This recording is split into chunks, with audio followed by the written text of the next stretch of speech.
asing dengan makanan ini kan?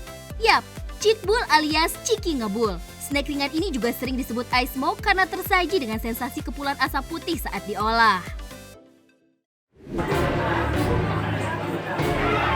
Beberapa waktu lalu sempat terjadi peristiwa menghebohkan Besti. 7 siswa sekolah dasar negeri 2 Ciawang, Tasik, Malaya, Jawa Barat diduga keracunan setelah mengonsumsi cikbul yang dijajakan di depan sekolahnya. Murid-murid ini mengeluhkan gejala mual dan muntah usai mengonsumsi makanan ini.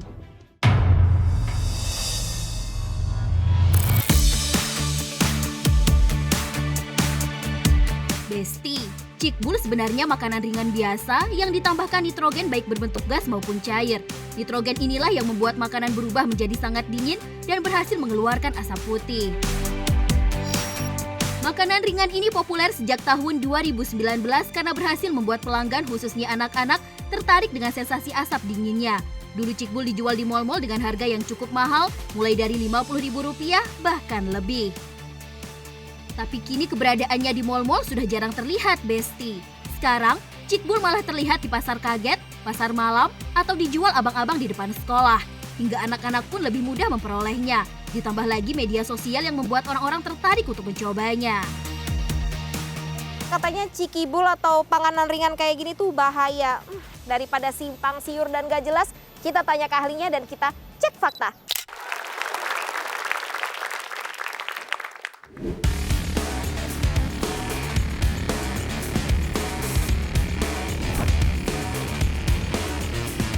Mencari cikbul di pasar malam juga susah-susah gampang, Besti, karena tidak semua pasar malam menjual cikbul.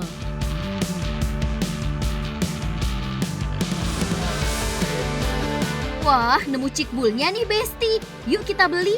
Kalau di mall harganya mulai dari Rp50.000, di sini cikbul dijual seharga Rp15.000 menggunakan mangkok sekali pakai dengan porsi yang cukup banyak. Berbeda dengan di mall yang rata-rata menggunakan gas nitrogen dengan tabung kompresi besar, kalau di pasar malam cikbul disiram dengan nitrogen cair pada tabung kompresi kecil. Menurut pedagang, rata-rata cikbul harus segera dikonsumsi saat baru dibuat agar mendapat sensasi unik ketika memakannya. Cuman kan sensasi asapnya jadi Iya, jadi nggak ada ya. Iya. Itu kan sensasinya pas digigit itu biasanya keluar dari hidung asapnya. Oh. Yang bikin anak-anak pada senang tuh biasanya. Penasaran, saya pun membawa makanan ini ke salah satu sekolah dasar di Jakarta. Kira-kira ibu-ibunya pada suka beliin anaknya cikbul nggak ya? Sekarang saya udah bawa nih cikibulnya, kira-kira ibu-ibu di sini dan anak-anaknya pada tahu nggak sih ini dan tahu nggak kalau ini berbahaya? Yuk kita tanya. Bu, ibu tahu ini apa nggak, Bu? Tahu. Nah, anaknya ibu suka jajan ini nggak? Nggak pernah. Nggak pernah. Nggak. Yang ibu tahu ini bahaya nggak sih, Bu? Bahaya lah. Kenapa? Dari warnanya. Terus yang ngebul-ngebul itu, iya dia kan juga kan, itu juga kan bahaya juga gitu kan. Anaknya pernah beli nggak, Bu? Pernah. Pernah? Aku juga pernah. Ada efeknya nggak ke anaknya? Alhamdulillah sih enggak, cuma setelah nonton berita ada yang katanya meledak itu, nggak berani saya.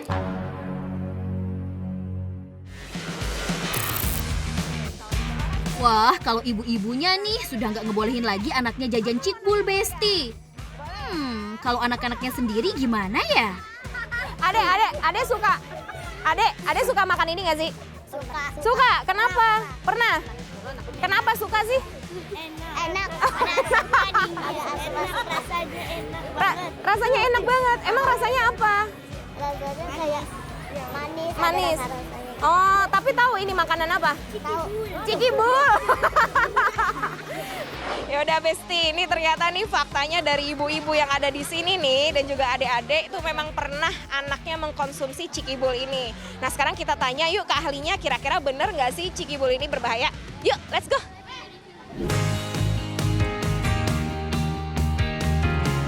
Menurut ahli kimia, nitrogen terbagi menjadi 2 jenis, nitrogen dalam bentuk gas dan dalam bentuk cair.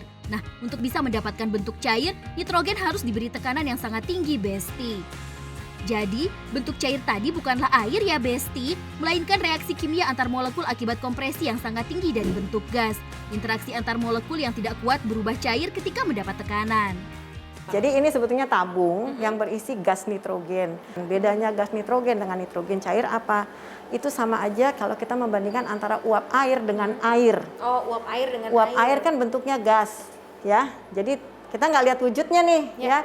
Kalau mengembun kena kaca itu baru ketahuan, itu udah jadi air lagi gitu. Nah, Bu, kemudian kan ada kasus yang meledak ya, Bu ya.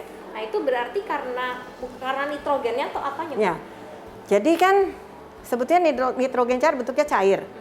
Begitu dibuka wadahnya, maka karena udara di sekitar tabung nitrogen cair itu panas, jauh lebih panas dari nitrogen cair, maka dia akan serta-merta segera menguap menjadi bentuk gasnya. Nah, pada saat dia seperti itu, kemudian kita tutup lagi, berarti kan di situ juga ada gas nitrogen. Nah, kalau tekanan gas nitrogennya menjadi tinggi karena sudah banyak, buka tutup mungkin ya, gasnya menjadi banyak, kalau tabungnya itu tidak kuat, itu bisa meledak.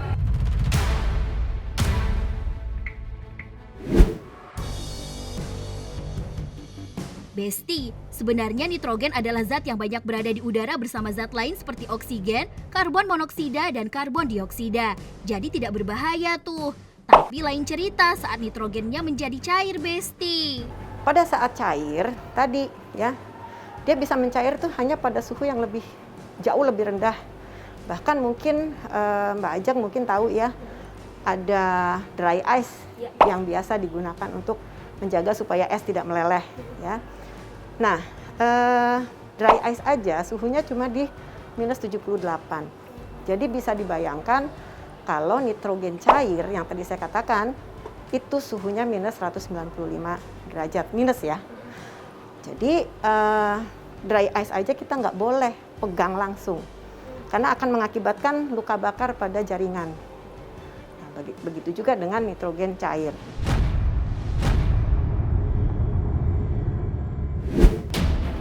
Kalau tadi dari sisi kimiawinya, sekarang kita tanya dokter soal bahaya mengonsumsi cikbul ini bagi kesehatan.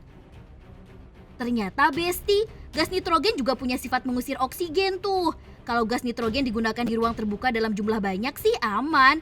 Tapi, jika digunakan dalam ruangan tertutup bisa mengakibatkan sesak nafas. Bahkan untuk orang-orang yang sensitif bisa berakibat fatal, Besti. OMG!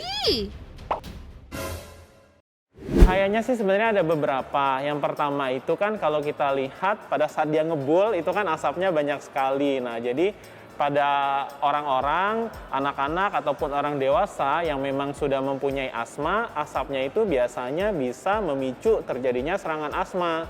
Nah, itu yang pertama. Kemudian yang kedua, balik lagi, karena nitrogen cair itu dia kan merupakan cairan yang suhunya dingin sekali gitu ya, minus sampai 197. Jadi kalau misalnya tidak sengaja terkena kulit atau kita tertelan, nah itu bisa menyebabkan seperti luka bakar. Kalau kita sih bilang istilahnya cold burn. Jadi kalau misalnya kita tertelan, jadi kan bisa dibayangkan tuh luka bakarnya bisa akan dari rongga mulut sampai bisa ke tenggorokan, kemudian bisa sampai ke lambung. Paling ekstrim mungkin bisa sampai lambungnya jebol.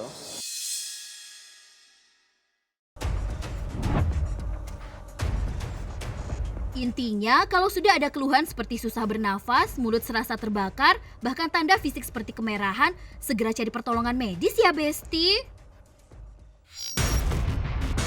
Sebenarnya sejak bertahun-tahun lalu, penggunaan nitrogen pada industri food and beverage sudah marak digunakan. Namun lebih banyak dipakai pada produk makanan yang butuh pengawetan serta pendinginan ekstra dan cepat. Hanya saja butuh standar operasional kerja, mesin khusus dan takaran tertentu jika hendak menggunakan nitrogen, baik bentuk gas maupun cair, Besti. Bahkan sejak tahun 2018, Badan Pengawas Obat dan Makanan Amerika Serikat alias FDA sudah melarang penggunaan nitrogen pada makanan secara langsung tuh. Memang sih cikibul ini masih beredar di pasaran dan ternyata nitrogen, khususnya nitrogen cair itu berbahaya untuk tubuh karena bersifat korosi. Dah, cek fakta sampai di sini dulu dan sampai jumpa di cek fakta berikutnya. Dah, Besti!